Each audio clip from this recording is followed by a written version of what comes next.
Ne yaşandıysa yaşandı. Elimde sadece anılar kaldı. Elde kalanlarla yaşamak çok zor, hatta imkansız. Kapanmamış bir sürü yara, cevapsız sorular aklımda.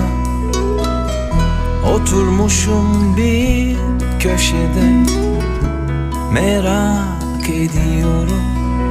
Acaba sen de beni benim seni düşündüğüm kadar düşünüyor musun? Acaba sen de beni benim seni özlediğim kadar özlüyor musun? Acaba sen de beni benim seni düşündüğüm kadar düşünüyor musun?